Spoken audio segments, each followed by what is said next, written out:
Well, Frank's going to make a move on this one. It's gone.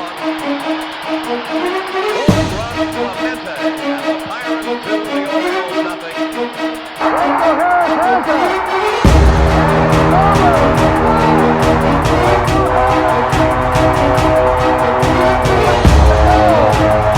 Here's Lemieux. The center penalty coming up. Look at Lemieux. Oh my goodness. What a goal. What a move. Lemieux. Oh baby.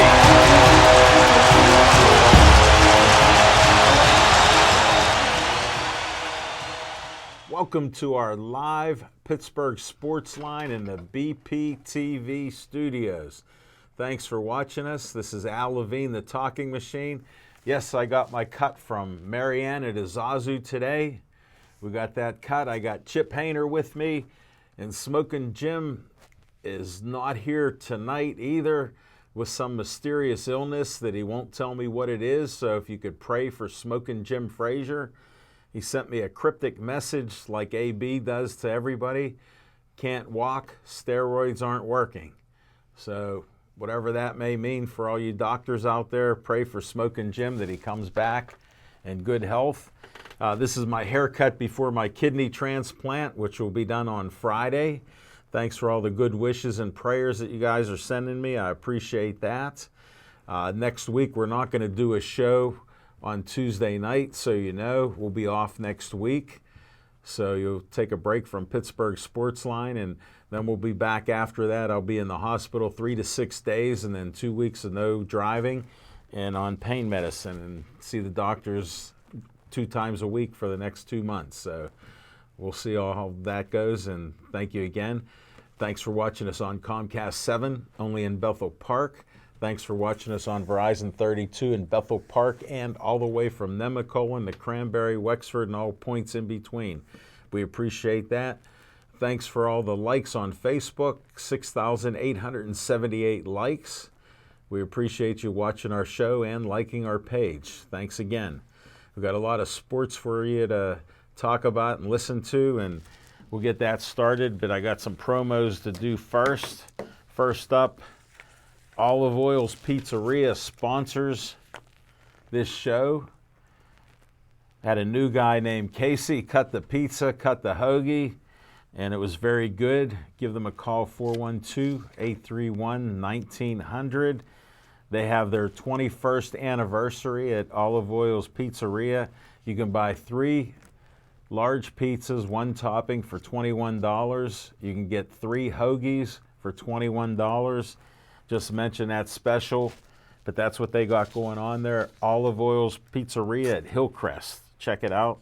Next up, we end each show with Stay Joey Strong in honor of Joey Fabus, who died before his 10th birthday with DIPG. It's before he was with DIPG and after DIPG, the brain cancer. You can donate money to the Joey Fabus Childhood Cancer Foundation, and they happen to have an event coming up on Sunday at the high school, the Superhero Run 5K 1 mile run. People dress up as superheroes, pay a fee, and all the money goes to find a cure for DIPG. The family's done great. They've raised over $100,000, even despite this tragic second death in their family of a child, which is terrible. But you can go out there on Sunday, 9 o'clock in the morning. They do their race. It's great. I will miss it this year because I'll be in the hospital, but they'll be out there for sure. Give them my support and stay Joey strong there. Next up, the Bethel Park Historical Society. Their little flyer blends in with my shirt. Sorry about the yellow on yellow. The Bethel Park Historical Society Schoolhouse Arts and History Center, 2600 South Park Road. Great facility. They've been remodeling it. They have a $1 million program. There's $600,000 into it, and they do a lot of great things, have events there. They have a new coffee place, Reginald's Coffee. I get my green tea there. It's a great location at the corner there. Check them out, 2600 South Park Road. Next up, Bethel Park Community Foundation has money for you. From $100 to $5,000 for your group or organization in Bethel Park. If you're doing good things and you need some money, Get an application at bpcf.org. Come in. I'm one of the trustees on the board. Plead your case. And we gave out over $100,000 last year, so check it out. Next up, Dave Cable likes to have a little fun at my expense. He put my face on Uncle Sam. I want you for BPTV. Call 412-831-3304.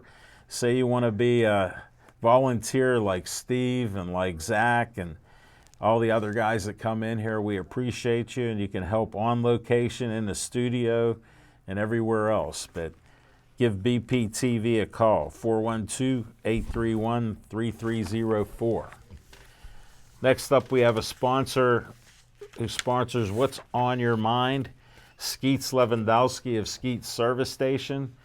You go past Mineral Beach, Trax Farm. His service station's red, white, and blue. You can't miss it there. You can give him a call, 724-348-4715. They work on anything and everything that runs on gas. Bring in a lawnmower, weed whacker, boat, truck, car. You name it, lawnmower. They'll work on it for you. They do a nice job, and it's Skeets Service Station in Finleyville.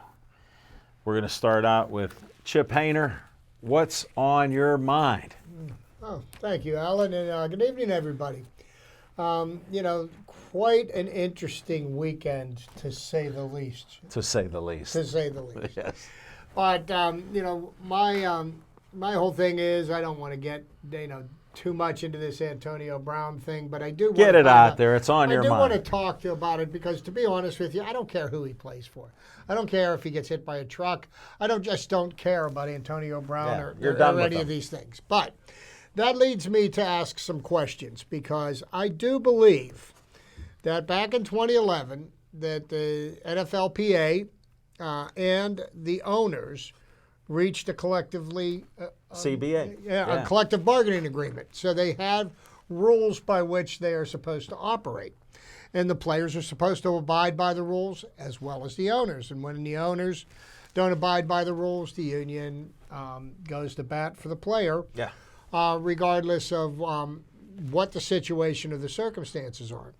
So, we've got a collective bargaining agreement, and here is a player who's been under contract for 2 teams within the last 6 months, and he got himself released from both of them so that he could dictate to where he went to play. Now, he went to the Oakland Raiders, and without practicing with them, nor ever playing a game, he was able to execute a plan, and I do believe that this was planned, and I do believe that this was deliberate, and I do believe that there are parties that wear red, white, and blue that were involved without coming right out and blatantly accusing somebody. What team has colors like that? Yeah. So he ends up going to where he wanted to go originally when he wanted to leave the Steelers. And I am perplexed that the owners have been mysteriously silent over, to what is me, a blatant disregard of what the collective bargaining agreement is supposed to be and how things are supposed to work. I don't, for the life of me, I can't understand how players that are under contract for one team can refuse to play for that team and be allowed to sign a contract with another team. My thoughts are, look, we've got a valid contract that you agreed to with the Oakland Raiders. If you don't want to play for that contract, great. See us in 3 years, okay?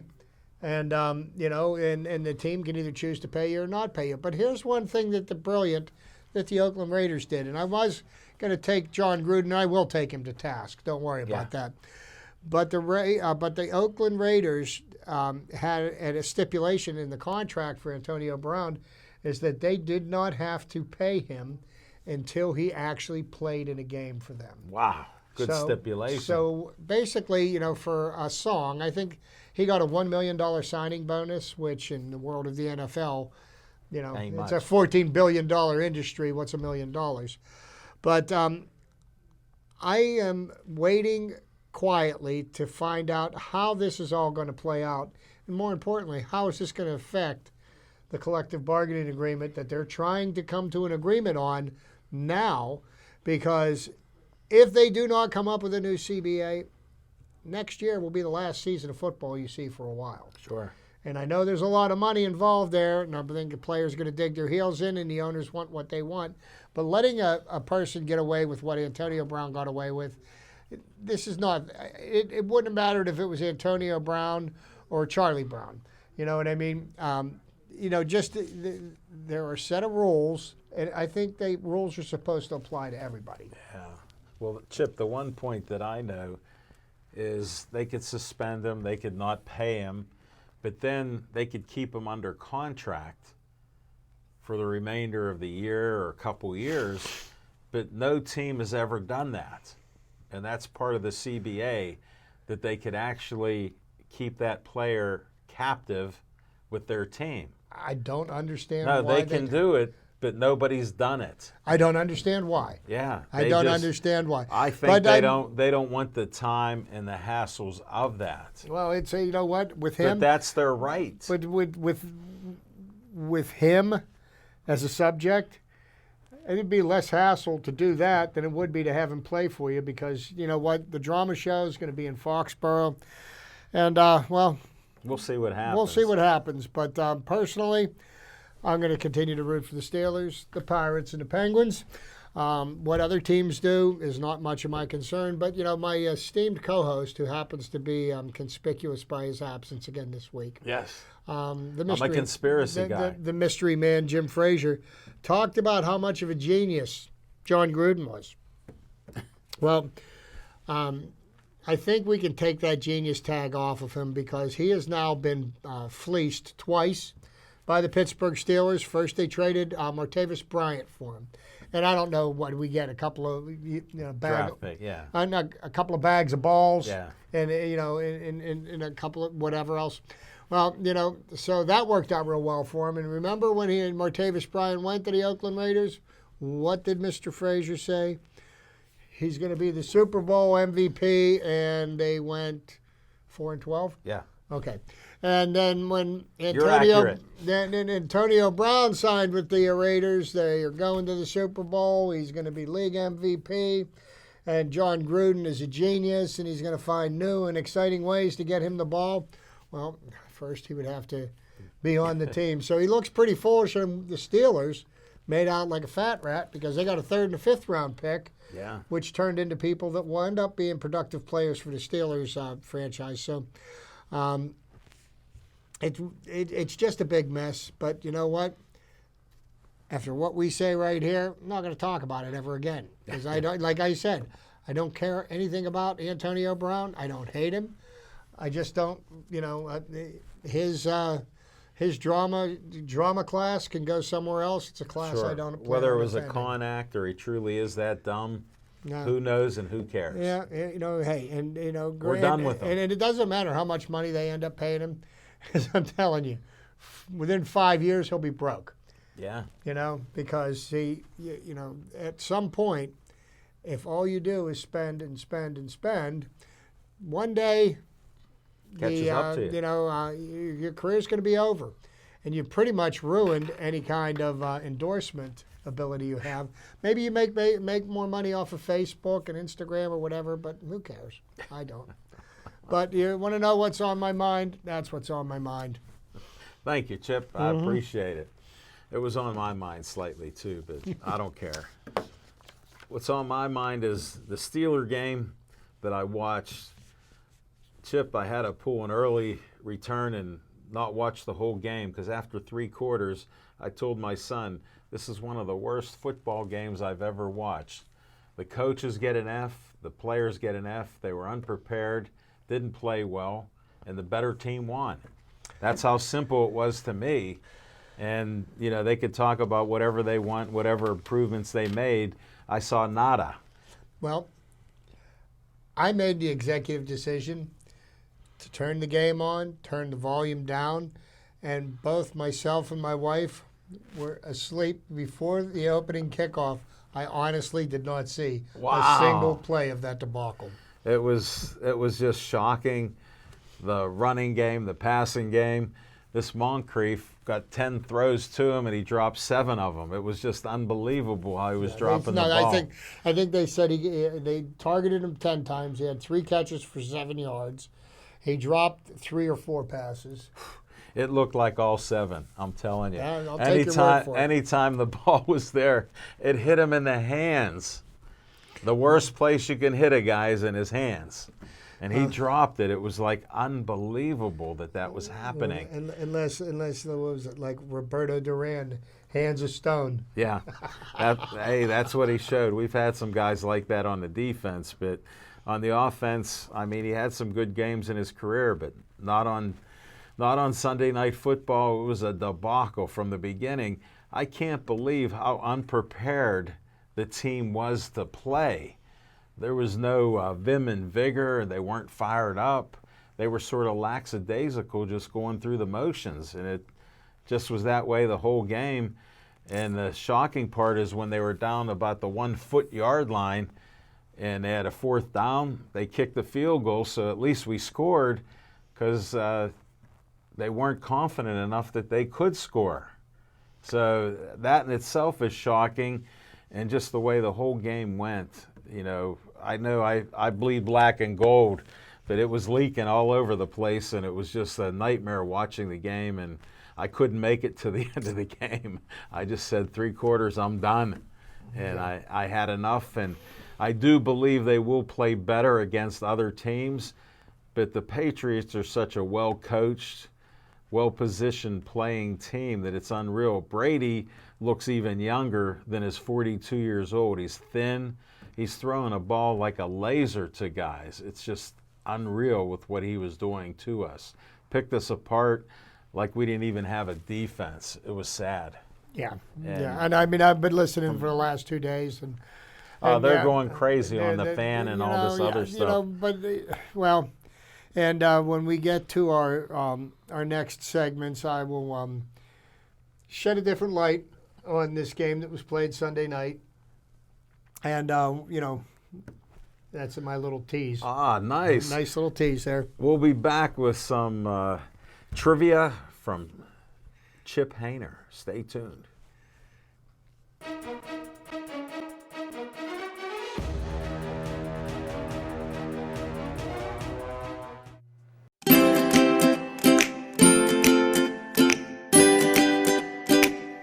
It's almost time for the most anticipated end of summer celebration, Bethel Park Community Day 2019. On Saturday, September 14th, the Community Day Parade will kick off a day of festivities at 9 a.m. Then, from 10 a.m. until 3 p.m., the campus of Bethel Park High School will become home to dozens of exciting attractions and activities for the entire family, like the Picks and Poses Pittsburgh Photo Booth, Aladdin and the Arabian Princess, American Captain Superhero, airbrush body art at the BP Recreation Booth, as well as inflatables, train rides, and the Whip. Food, games, and fun as a DJ spins hits from yesterday and today. And don't miss the 10th annual Pasta 2 Rev 'em Up for Kids from 12 to 5, benefiting Bethel Park Recreation and the Bethel Park Historical Society. Join your neighbors and support local community groups and sports teams as they raise funds for their organizations. Bethel Park Community Day on Saturday, September 14th.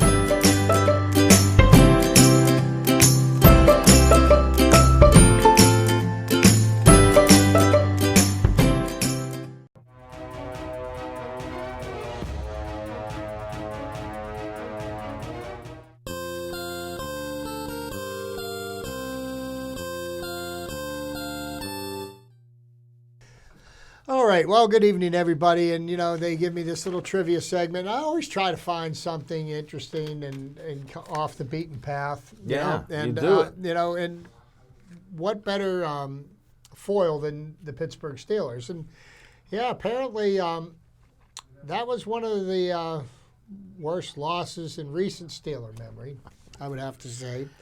But, I mean, I look at it this way. Okay, so we lost by 30 points. Well, you know what? The team that everybody picked to win the division, including my dear friend Jim Frazier, who's conspicuous by his absence. Yeah, I yeah. keep bringing that up, but I Yeah, don't know but why. But anyhow, He's the avoiding Cleveland you. Browns. Chip, he's avoiding you. The Cleveland Browns got smoked in their home opener. I watched that home opener, and I'm watching the first half, and I'm thinking, what are they talking about? The Browns are so good. They didn't look that good, and even it was a close game the first half. yeah, and then the second half, they got blown out. They got steamrolled. Yeah. And Baker Mayfield showed you what kind of, well, let's call him Vinny Testaverde II. Yeah. Okay, because that's the kind of play you're going to see. I kind of gathered that this is the kind of quarterback that Baker Mayfield was going to be simply by watching the way he choked and last year. in Week 17 last year against Baltimore when he had a chance to get his team. Yeah. But, so we're going to talk about, I decided, well, let's think. This is a pretty bad Steeler loss. Just don't bring up that 51-0 game. Okay. In 89. Well, In 89. No, and that's the first. Okay, so what I'm going to So do. I watched that whole game. One of the worst Okay, ever. so here's what I typed into a search engine. Worst moments in Pittsburgh Steelers history. Okay, so we got 5 of them, and I'll give a quick rundown. Won't take up too much time, but I will take up a little. Number 5 happened in the 1989 season opener. Yeah. The Steelers lost to the Cleveland Browns in 1989, 51-0. The 80s are pretty much the only decade the Steelers weren't consistently excellent, and no loss encapsulated that more than the season opener in 1989. Facing the rival Browns at Three River Stadium, Cleveland scored 3 defensive touchdowns and beat Pittsburgh 51-0. Still the worst loss in franchise history. Legendary coach Chuck Noll called the loss the worst I've ever seen as a coach, and it says something that it ultimately didn't define the season. No. Pittsburgh went 9-7, including a win over that same Browns team 5 weeks later, and finished second in the division before winning a playoff game, then being knocked out by the eventual AFC champion Broncos. What can you say? It's hard to find low points for this franchise, but a 51-point loss certainly qualifies. And just to give you an idea, we started out that season 0-2. Yeah. We lost Tell our them the first second game. The first 2 games we lost by a combined score of 92-10. Yeah. Okay? So the next week the Steelers got drubbed by the Cincinnati Bengals. Lo and behold, this same Pittsburgh Steeler team made it to the playoffs and won the first wild card game against the Houston Oilers. And the star running back from that game would have been none other than Merrill Hodge. Yeah. So, I remember that. When you're feeling everything is down and it is all hopeless, there's no way that the Steelers will ever win another game. The sun will rise tomorrow. So there's that. Number 4 on the worst moments in Steelers history. This one goes all the way back to 1998. And the reason why I remember this one so well, I had my last knee surgery 2 days before Thanksgiving in 1998. Okay. So on Thanksgiving Day in 1998, I was on the couch with pillows piled under my leg, rehabbing my knee after surgery. The Phil Luckett coin toss gaffe. Oh. The infamous incident wasn't even the Steelers' fault, but it makes the list nonetheless. A Thanksgiving Day matchup with Detroit in 1998 went to overtime, and running back Jerome Bettis clearly called tails during the initial coin toss to determine possession. For whatever reason, referee Phil Luckett said he heard heads on 2 separate occasions before even picking up the coin, showing tails, which produced a shocked reaction from Bettis and co-captain Carnell Lake. CBS broadcasters Greg Gumbel and Phil Simms even registered their surprise over the airwaves. The Lions made quick work of overtime, taking 7 plays to get into field goal range for a game-winning 42-yard Jason Hanson kick. The loss spiraled Pittsburgh into a 5-game losing streak to finish 7-9 and miss the playoffs. It started with an egregious miss by a referee. Next up, Mike Tomlin's got one of the top 5. Mike Tomlin tries to trip Jacoby Jones. And again, on Thanksgiving Day. Was that not correct? Yes, it was, 2013. The Steelers-Ravens rivalry has been intense and bitter, and arguably the best in the NFL in the 21st century. One of its most infamous moments came on Thanksgiving 2013. In a primetime battle in Baltimore, Jacoby Jones was well on his way to housing a potentially game-clinching kickoff return before the Steelers' defensive back Cortez Allen caught him from behind. Thing is, he had help. In a complete broach of sideline decor, if you will, Pittsburgh head coach Mike Tomlin actually had one foot on the field at the Steelers' 38-yard line, which forced Jones back inside and allowed him to be caught by Allen. Jones immediately pointed back towards Tomlin after being tackled, and Tomlin was glimpsed on the television not long after with a wry smile on his face. The league fined Tomlin $100,000 for the transgression, and while the incident ultimately didn't change much, the Ravens still won the game, and the Steelers had already dug themselves too big of a hole to make the playoffs by starting 0-4. It's not a good look for a franchise that prides itself on doing things the right way. Wow. And I guess this next one, I could say, it actually involves the same team. They just were playing in a different city at the time. And this one goes back to the mid-'70s. Joe Turkey Jones takes out Terry Bradshaw. Whoa. And I know Alan was watching this game back then. And I remember I was clearly. watching this game back then. And when this play happened, I thought Bradshaw was dead. Me too. I mean, I never saw anybody's all four extremities go limp at the same time like that. It was he looked like he was dead. Yeah. One of the ugliest incidents of on-field violence in NFL history took place on October 10th, 1976, and the victim was Pittsburgh. Hall of Fame quarterback Terry Bradshaw was wrapped up by Browns defensive end Joe Turkey Jones, but as whistles blew with the play's outcome determined, Jones went further, body slamming Bradshaw straight on his head. Bradshaw's body went disturbingly limp. Flags went flying. Cleveland was punished first with a 15-yard penalty, then a $3,000 fine for Jones. The damage to Pittsburgh's season was more severe. Bradshaw returned 3 weeks later but wasn't the same, completing the fourth lowest percentage of passes in his career. The Steelers leaned on the legendary Steel Curtain defense and the running game to reach the AFC title game, and linebacker Jack Lambert has called the 1976 edition of the best Steelers team of the decade. This one didn't end with a title, and one of the dirtiest plays you'll ever see contributed to that. And I do believe the 3 games that Bradshaw missed, the Steelers defense pitched shutouts. Yes, they did. Yeah. Yeah, so Allen and I could have quarterbacked that team to victory. Anybody. It didn't matter who you were. The Steelers were pissed. Yeah. And they took it out on everybody. And last but not least, the first loss in Super Bowl play for the Pittsburgh Steelers.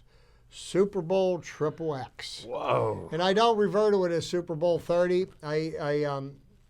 I refer to it as Super Bowl XXX because it was one of the most obscene things I've ever seen, and I hope never to witness something like that again. Pittsburgh's 1990s resurgence under head coach Bill Cowher culminated with a trip to Super Bowl XXX, where the hated Cowboys awaited. The Steelers had never lost the big game and had beaten Dallas twice as part of their previous titles. By Super Bowl XXX, the Cowboys had won 4 of their own and went on to break a tie by winning the game on the back of Larry Brown, or maybe even accurately, the mistakes of Neil O'Donnell. 2 interceptions in the second half had huge ramifications in their own way, starting in the middle of the third quarter with Pittsburgh trailing just 13-7, and Dallas blitzing on 3rd and long. O'Donnell floated an aimless ball into the flat that fell perfectly into Brown's waiting arms. His return helped set up an Emmitt Smith touchdown, pushing the lead back to double digits.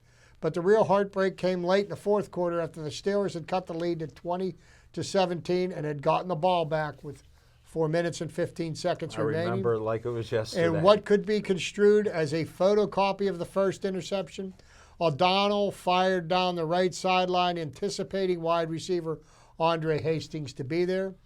Hastings ran a hitch route, however, and the only person in the area to catch the pass was Brown. His return to the Pittsburgh 6-yard line led to another Smith touchdown and effectively ended the comeback bid. It was a rough night on the biggest stage for the Steelers, and that's almost totally fair. So Neil O'Donnell took those 2 big interceptions, and he turned those into a $25 million free agent contract that he signed with the New York Jets. But his career was pretty much, for all rights and purposes, over and done with. His best years were here in Pittsburgh. So, as bad as Sunday's loss was, as I said, the sun will rise again tomorrow, and the Steelers will go to practice. And I do believe that the Steelers will give themselves a good accounting this weekend against the Seattle Seahawks. And the Seattle Seahawks won by luck on Sunday, playing at home against the Cincinnati Bengals. And the Cincinnati Bengals, people are picking them to win 4, maybe 5 games this year, and they got one in. Well, they almost pulled it off. Yeah. And Seattle really had to pull that game out. So I think you're going to see a better Steelers team. I think you're going to see a lot more attention to details. And I will pick the Steelers to beat the Seahawks this weekend at home. I got to second that emotion right there. I think the Steelers can come back. They do have some quality players. They have to look like they want to play football, though. So hopefully they can get that inspiration. Now, we need to see some of that leadership. And Ben Roth, everybody's talking about He's not his a leadership. leader. He's not a leader. Alan, I know this. I know. Come on. I mean, there's a little easy now. But I mean, he's got to be the example. And apparently, he was one of the ones that wasn't prepared to play on Sunday night, and that's inexcusable. That's the last thing I want to say about this before I go. Where everybody talks about the preseason. And, there's too many games. They mean nothing. None of the regulars play. Well, I like to refer to the first game of the regular season as the 5th week of the preseason, because you see mistakes being made in the first week of the season that wouldn't be made if your players played in the preseason Well, how about the and rust? got their timing How down. about the rust on the players because they haven't made those plays until now? And here's the true thing about so football. It's shocking. I had a conversation today with somebody, and I said what I would like to see is 3 series for the starters of each football game in the preseason. Well, Because then they could play against the best on the other team and then get them off the field. Well, and here's the thing, and anybody that's played football knows that, football is a violent game. It's not a contact sport, it's a collision sport. Yeah. Okay? It's like basically human beings that play, if you have 60 offensive plays, the offensive linemen are involved in 60 car wrecks. Yeah. And the way to minimize injuries in professional football is you have to condition your body to be hit, okay? It's still going to hurt, but I mean, There's a once you difference. get used to doing There's it. a difference being in football shape. Yes. Means you got to play. And But that's isn't it the amazing? difference. You look at the injury lists on these teams Still big. after first week. Yeah. And here you got Nick Foles, Yeah. who won't play this year for the Jacksonville Jaguars. A big free agent signing. Unbelievable. Yeah. They say they paid him a lot of money. And No play. And now they're going to have to rely on what's his name, Josh Dobbs. Yeah. Yeah. The Steelers traded him to Jacksonville. He'll be starting before you know it. Yeah. Definitely. No, it'll happen. Thanks, Chip.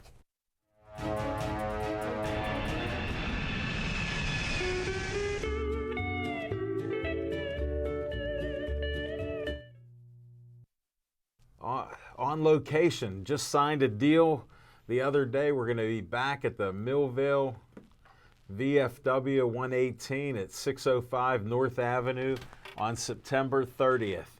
I should be well enough that we'll do a show out there September 30th in Millville. We had a great time there a month or so ago, 2 months ago, and they want us back. They had to cancel a show, but now they're okay to do it. So we'll be back out there. We'll get more details as they come along. And then on the 21st, we're supposed to go to Monsville Penitentiary and film MMA and boxing. So if I'm up to that, we will do that one. If not, we'll just have to skip it.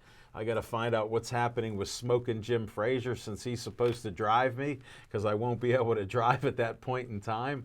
So we're a little bit up in the air on that September 21st event at the Haunted Monsville Penitentiary. It's a cool place.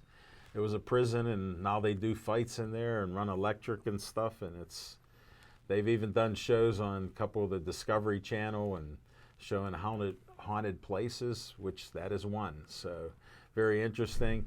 We'll be back at Olive Oil's Pizzeria October 14th, 7:30 to 8:30. I got boxers lined up and a couple other guests, so we got a great show coming then. Great Italian food. The Italian ice was wonderful at Olive Oil's. Watermelon's my favorite, and it was delicious. Had it last night, and we were there, had 4 great guests, carried on good night of conversation and sports. You have to check it out when it's up tomorrow night. It'll be up there tomorrow night, 7 o'clock to 8. That'll be Olive Oil's Pizzeria from last night, Monday night, at the Olive Oil's 930 Brookline Boulevard. And we'll be back there October 14th, so stay tuned for that. Hopefully Smoking Jim will be back on the show and showing up too. So that's all I have for you on location at this time, but stay tuned for new ones that may be popping up. We will see what happens. And we'll be back with some Bucko talk tonight. Mark Ditbar throws. Here's a swing and a high fly ball going deep left, and they do it. Back to one goes Bentley. It is Hello there. The Bethel Park Municipal Authority is actually hosting an open house for the residents of Bethel Park and South Park on September 21st from 10 a.m. till 3 o'clock in the afternoon. We encourage all the public to come down and take a look at one of the largest investments that they have in the wastewater treatment plant. The other thing that we are doing on that day is it's going to be a career day for high school students trying to look at the water sector and see what different job opportunities are out here. We are going to have representatives from the Builders Guild representing a lot of the trades. I'm going to have engineers on site, IT people, automation people, so people can talk to people and see what it's like in the real world on how things are done in the water sector industry. Well, I hope everybody can make it here on the 21st, and it's been a pleasure meeting you guys. Thank you.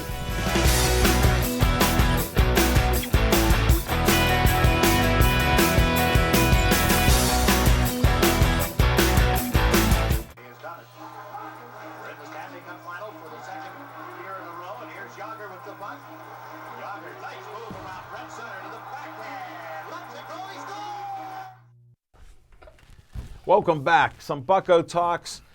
The Buccos lost 81 games. Last night I was expecting to hear they're going to have a losing season. I woke up this morning, 6-4. The comeback kids won a game. You went in the I was ninth shocked. I didn't even watch the game. I went to bed. That was it. And who were the spark plugs for the ninth inning comeback? Lay it out there. Kevin Newman, Brian Reynolds. What a year they both had. Both are having. Brian Reynolds is batting .330, in contention for the NL championship. The National Batting Championship. Kevin Newman's batting .312. Wow. He's doing a great job in the leadoff spot, and I mean, there's a lot to be excited about with the Pirates. Sure. If you want to look at the glass as half empty, yeah, the pitching staff has been a shambles most of the year. Yeah. Yeah. No other way. No other way. Well, to put injuries tore it apart. And the injuries tore them apart, and obviously there's going to be changes made. Unfortunately, I believe that Ray Searage is going to be the He'll be the scapegoat. He'll be the scapegoat. Yeah, because they're not getting rid of Hurdle. No. And Huntington's still there. And you know, and here's the thing. You know, this started with the way the pitchers were handled from the time they got to spring training. They went into the season. They weren't ready to start pitching in games. Yeah. And subsequently, I mean, look how many people were injured early in the year. Jameson Taillon, you know, we lost him for a year, and they monkeyed around with his injury. Or we're going to try this, we're going to try that, we're going to try the other thing, and subsequently now we lose him for 2 years. Yeah. You know, and the reason I bring that up is tonight, an old friend of the Pittsburgh Pirates is pitching against us. Whoa. He pitched against us on October the 3rd, 2013. Johnny Cueto. He Tommy pitched for John Cincinnati. surgery, He yeah. had Tommy John surgery. Tonight is his first game back. 13 months he's been off. Yeah. Well, and you know why? Because he injured his arm in July of last year. They did the surgery then. Here it is September. He's able to pitch, and he should be ready to go Yeah. first thing. Now, here's the thing about Johnny Cueto. Yes, one of the greatest moments in Pirates' recent history. Yes. The wild card play-in game, the Cueto game. I was there. It was one of the most incredible sporting events that I had ever witnessed personally in my life. The energy that was there that night was. But in regular season, Johnny Cueto's record against the Pittsburgh Pirates, 20 wins and 4 losses. Wow. This is a person that has absolutely Crushed dominated us. Yeah. dominated the Pittsburgh Pirates. So, is that the Johnny Cueto we're going to see tonight? No, I hope Brian Reynolds, Kevin Newman, Josh Bell Make a difference. put a little bit of lumber to the ball, and Yeah. you know, we'll see what happens. The unfortunate part is, game doesn't first pitch isn't until after 10 o'clock, Yeah. which is well into my evening slumber. You'll be unconscious. Yeah, I'll check my phone when I get up because I get updates on various things. Was real happy to see the late comeback by the Pirates last Yeah. night. You know, this is a team that hasn't quit.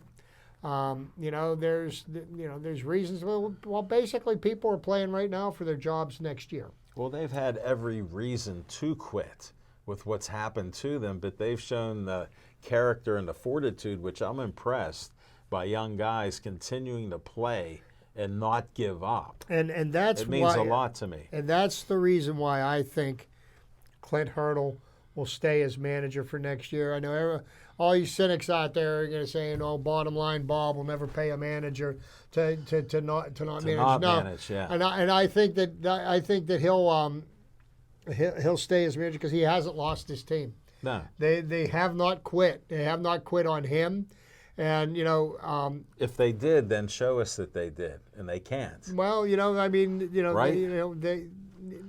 they've invented new ways to lose, but you know, you also take into account this isn't the team that that won 98 games 4 years ago. No.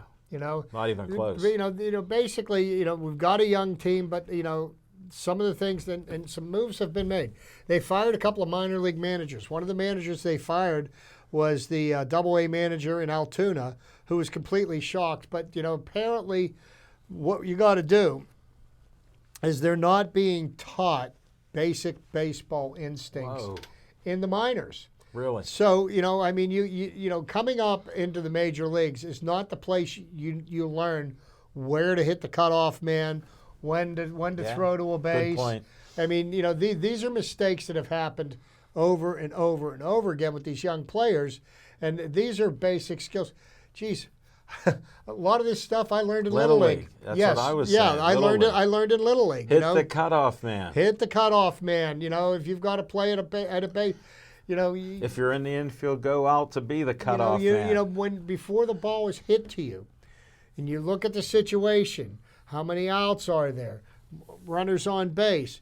You know that when the ball comes to you, you know if it comes to you, you know where you're supposed to throw it. Yeah, don't throw it to first base. You know, you don't wait to decide where you're going to throw the ball until you see people running, because by then it's too late. Yeah. Because you know when you're young like that, you don't have the arms that these guys have, No. and the guys rely too much on their arms. And They got cannons, some of them. and you know, so you know, I believe that you know, we're going to see a much better product next year.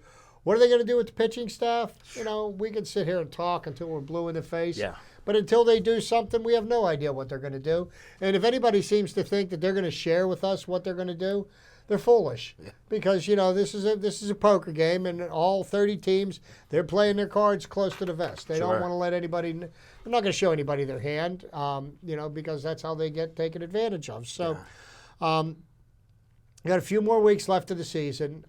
You know, we're 63 and 81. So I think we pretty much guaranteed that there will not be a 100-loss season this year. Yeah. And, you know, hey, we get on a little streak here. What was Jim's under number? 78. 78. Wouldn't it be great if we won 79 games this year?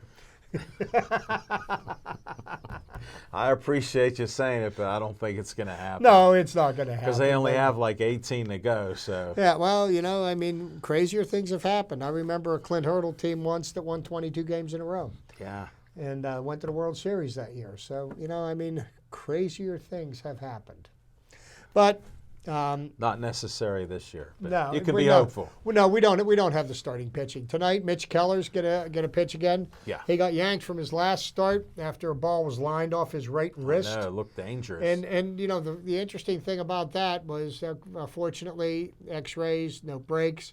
The next day he was playing catch. What a lucky thing, seriously. Well, with the way things have gone for him this year, it's probably one of the few lucky things that happened to him this year.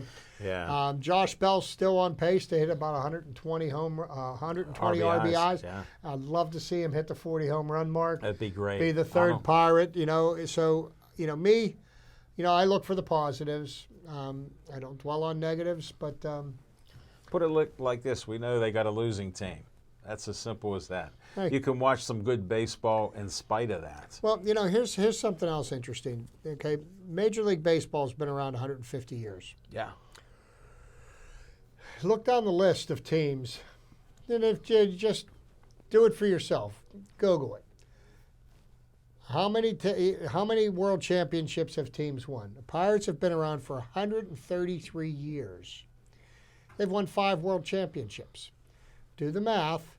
This, you know, they go through periods of time. Yeah. You know, now I will admit this, that, you know, at one point, you know, the owners could spend whatever they wanted to spend, and there was no limitations. But now, there is not a level playing field in Major League Baseball. Not at all. And you know, in the NFL, you have parity, and once Tom Brady retires, parity will come back It'll to the revert NFL. back to the norm. It'll revert back to the norm. But you know, the NFL has true revenue sharing. You know, they have a television contract that's league-wide. Yeah. Money gets divided up evenly. Major League Baseball, every team is able to negotiate their own television contracts, and based on their market size, teams get more money. I mean, you look at the teams. I hate to like see what the Pirates are going to negotiate now. Well, the Pirates are in the process of negotiating with AT&T Sportsnet. Right. Their contract is up for renewal at the end of this year. And believe it or not, that the Pirates' television ratings are, I think, within the top 10 in the league. No way. In Wow. percentage of people. Okay. You know what I mean? Yeah. So, you know, it'll be interesting to see what kind of a contract that they can negotiate. Now, of course, everybody's going to say, oh, yeah, Bob Nutting's just going to take the bottom line. Bob's just going to stick the money in his pocket. Right. You know, and that's just a narrative that it's like beating a dead horse. They just keep on beating this drum, and you keep on hearing the same sound. And you know what? It's nauseating. Bottom line, Bob, I don't care what you call, he's a businessman. It's his money that's in the team, and if he makes a profit, Hey. God bless him there. So, okay, so we had the Pirates, who almost went bankrupt and moved out of town in the early '80s. Yeah. They brought in new ownership. They brought in Jim Leland. Okay, rejuvenated the team. Right. They went they won 3 division titles. Then they were hemorrhaging money again, and they couldn't afford their players. broke up Barry the team, Bonds and yeah. Bobby Bonilla, and that ownership group almost bankrupted the team. threatened to move the team out. Here Yeah. comes Kevin McClatchy. Kevin McClatchy buys the team and does the same thing as the last few. He spends money and spends money and spends money, and he doesn't keep any eye on, we get this many dollars in.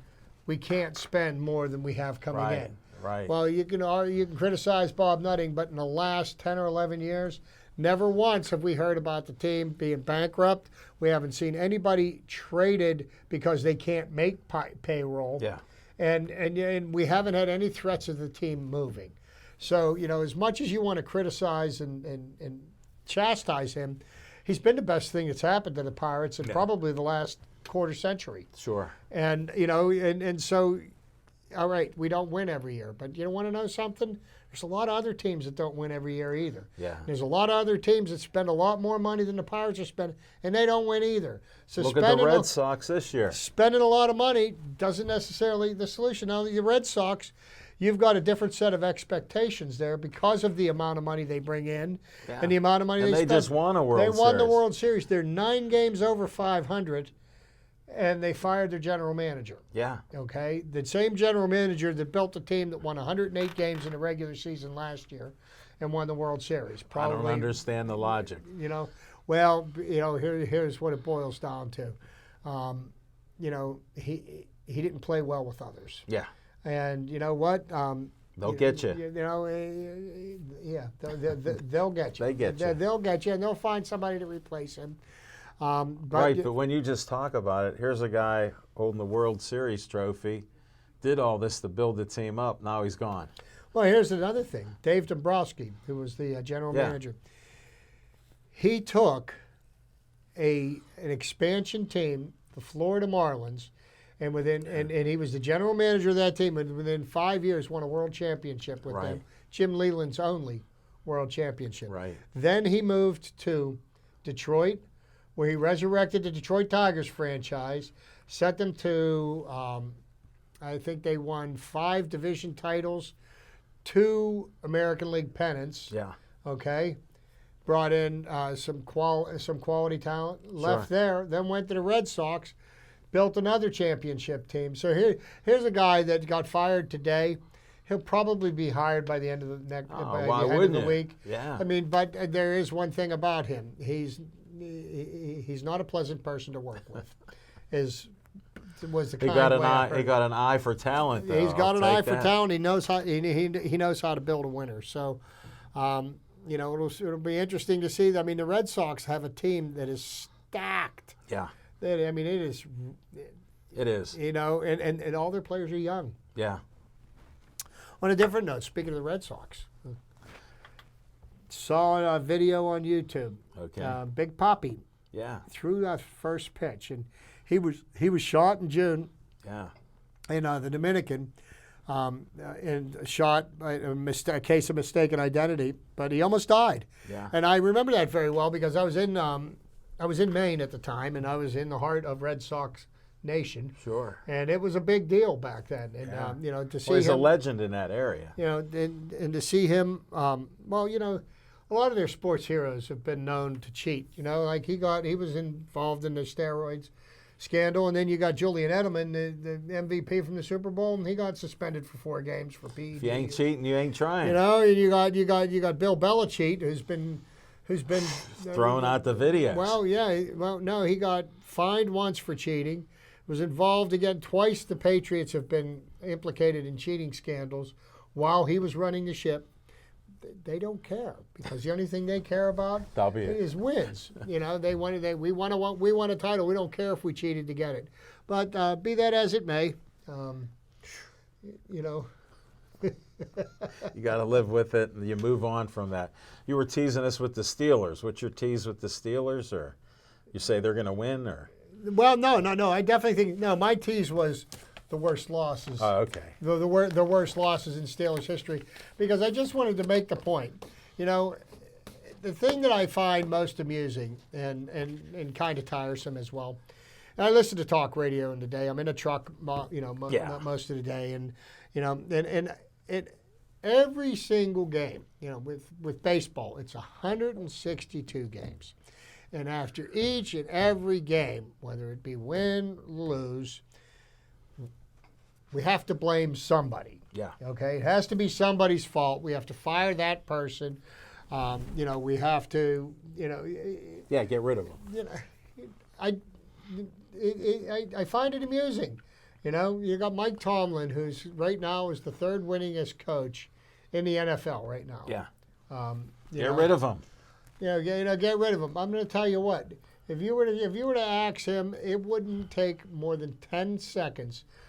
There are teams in the NFL that playoff teams from last year that will fire their current coach to hire Mike Tomlin. Oh, I believe it. I guarantee it.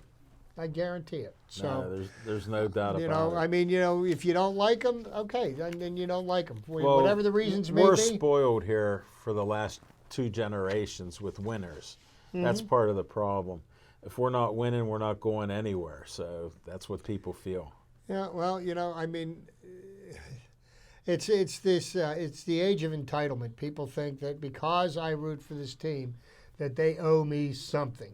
Yeah. Well, the only thing they owe is they field a professional team. The Steelers fielded a professional football team Sunday night that laid a gigantic egg. Yeah, they didn't show up. So okay, they're still a professional football team. Yeah, they still have talented players. Oh yeah, and then the Pittsburgh Pirates have a lot of talented players. Things didn't fall right for them this year. Not going to make excuses with injuries or whatever. For whatever reasons, it didn't work out. I think they'll figure it out. I think next year, a lot of people will be surprised. Yeah, no, I can't wait. I do watch the games. I listen to them or watch them. Haven't been to a game this year, didn't make it, but that happens.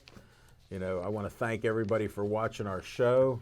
Thanks to Chip Hayner for showing up. He's not Mr. Invisible now. I'm not the invisible man. He's here. He's here. And I'm going to go have a successful kidney transplant on Friday. So thanks for all those good wishes and prayers. And I'll be back in a couple weeks on air. So stay tuned for that. And go to the Joey Favis Walk and Run on Sunday. Check that out, 9 o'clock in the morning, Bethel Park High School. Be there. Enjoy it. And in honor of Joey, stay Joey strong.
Good day? Good day. It's a great day. Favorite day here at the library. Cleaning out, helping you clean out all our garbage, our trash, our Brady, and the whole bit. Yuck. Don't want any of them.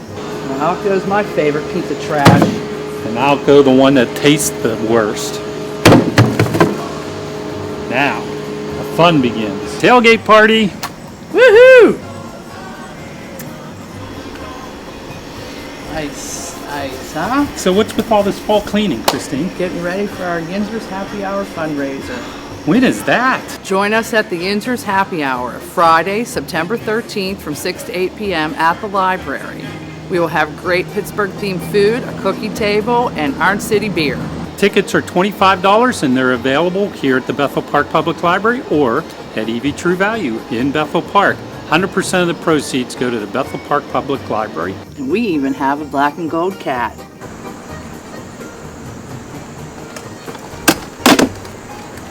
So come on down and save your spot for Yinzers Happy Hour at the Bethel Park Public Library, Friday, September 13th from 6 to 8 p.m.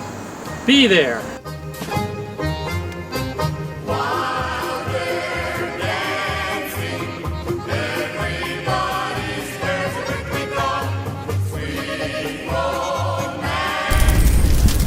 yeah. How's that feel, huh? Good. Smells like burnt ravens. Bethel Park Community Day on Saturday, September 14th.